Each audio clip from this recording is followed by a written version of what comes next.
Good morning friends, কেমন আছো তোমরা সবাই? আশা করি সবাই খুব ভালো আছো, আমিও ভালো আছি। এই যে রোজকারের মতন গপুকে দিয়ে আজকের ভিডিওটা আমি আবার স্টার্ট করে দিচ্ছি। এই যে গপুকে স্নান টান করিয়ে সাজিয়ে গুছিয়ে বসিয়ে দিয়েছি। এদিকে সব ঠাকুরকেও আমি ফুল টুল দিয়ে নিয়েছি।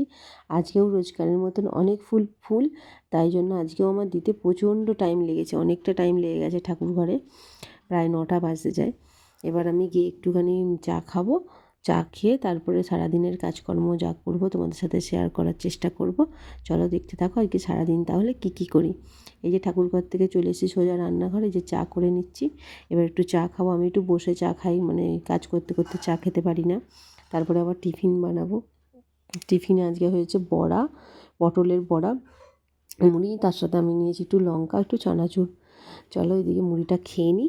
খেয়ে নিয়ে এদিকে রান্না আছে, এদিকে ভাতও বসিয়ে দিয়েছি। এদিকে আমি আজকে মোচা সেদ্ধ করেছি। মা কালকে মোচাটা কেটে দিয়ে গিয়েছিলো। সকালবেলা মা চলে গেছে। মায়ের তো অফিস থাকে, তাই মা থাকতে পারে না।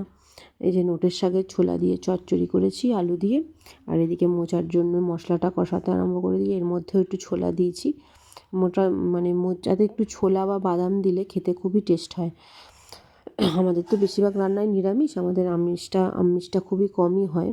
ওই জন্য আমার শাশুড়ি মা বিধবা মানুষ, ওই জন্য উনি আমিষ খান না বলে আমাদের বেশিরভাগ রান্নার মধ্যে নিরামিষ, পেঁয়াজ রসুন কোনোটাই অ্যাড করি না। এই যে মোচার তরকারিটাও হয়ে গেছে, এদিকে ভাতটাও ফুটে গেছে, এদিকে ডালও বসিয়ে দিয়েছি, মুসুরির ডাল করব লঙ্কা দিয়ে।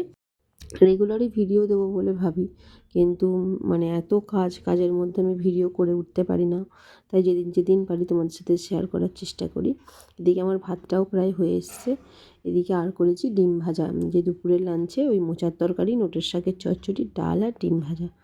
চলো এদিকে বাবাকে আর মাকে খেতেও দিয়ে দিয়েছি। ছেলের ভাতটাও এদিকে বেড়ে দিয়েছি, ওরা খেয়ে নিই, তারপরে ভাত খাবো। এদিকে আমি নিয়ে নিয়েছি আমার খাবারটা। এই যে ভাত, নোটের শাকের চচ্চড়ি, মোচার তরকারি, ডাল, আর এদিকে ডিম ভাজা। চলো তাহলে খাবারটা খেয়ে নিই। এই যে চলে এসেছি, প্রায় অনেকক্ষণ বাদ একটু রেস্ট নিয়েছিলাম, তারপরে সন্ধে টন্ধে দিলাম, চলে এসেছি একটু চাউ বানাতে। সন্ধ্যেবেলা ছেলেরা আবদার করলো আজকে চাউমিন খাবে। এই যে এখানে বরবটি আর আলু ভাজতে দিয়ে দিয়েছি। বরবটি আলুটা ভাজা হতে থাক, এদিকে আমি ডিমটা একটুখানি ভেজে নিই। এই দেখো ঘুমিয়ে আমার চোখ মুখ ফুলে গিয়েছিলো। তারপরে সন্ধে দিয়েছি কাজ টাজ করে, তারপরে রান্নাঘরে এসেছি, চাও খেয়ে নিয়েছি। এর মধ্যে এই যে ডিম পেঁয়াজ সব রেডি করে নিয়েছি, এদিকে লঙ্কা নিয়েছি, বানাবো চাউমিন। বললাম তোমাদের যে ডিমটা এদিকে ভাজা করে নিচ্ছি, কুচি করে ডিমটা ভাজা করে নিয়েছি। এদিকে পেঁয়াজ আর লঙ্কা ভাজতে দিয়ে দিয়েছিলাম, তার মধ্যে চাউমিনটা ঢেলে দিয়েছি। সিদ্ধ করে রেখে দিয়েছিলাম জল ঝরিয়ে। ভিজিয়ে রাখলেও অনেকক্ষণ হয়, ভিজিয়ে রেখে দিলেও হয়, কিন্তু সেটা একটুখানি অনেকক্ষণ টাইম লাগে, তাই আমার হাতে টাইম ছিল না, তাই সিদ্ধ করে নিয়েছিলাম। এদিকে সস আর চাউমিনের মশলাটা দিয়ে দিলাম, আর কিছু তেমন আমি দেবো না। আর ওই ভেজিটেবলসটা যেটা ভেজে রেখেছিলাম সেইটা অ্যাড করবো। চাউমিন আমার পুরোপুরি রেডি। এবার এর মধ্যে ডিম ভাজাটা দিয়ে দেবো। এই যে ডিম কুচি করে ভেজে রেখেছিলাম। ডিম দিয়ে চাউমিন খেতে ভালোই লাগে, কিন্তু এই যে বললাম আমাকে বেশিরভাগ রান্নাই নিরামিষই করতে হয়, আমিষটা খুব কমই হয়। এই যে ছেলেদের জন্য বেড়ে নিয়েছি, এবার ওকে দিয়ে আসবো। মহারাজ বসে আছে, একজনকে খেতে দিয়ে দিয়েছি, তার প্রায় খাওয়া শেষও হয়ে গেছে, আর একজনকে দেবো, বেড়ে নিয়েছি তার জন্য। আর একটা কথা, আমার ভিডিও তোমাদের কেমন লাগে প্লিজ আমাকে কমেন্ট করে জানিও। চলো দিয়ে আসি ওকে খাবারটা, খেয়ে আবার পড়তে বসবে। ওদেরও পড়া ছাড়া কাজ নেই, আমারও সংসারের কাজ ছাড়া কাজ নেই, কি বলবো। চলো খেয়ে নিক। এই যে দিয়ে দিলাম খাবারটা,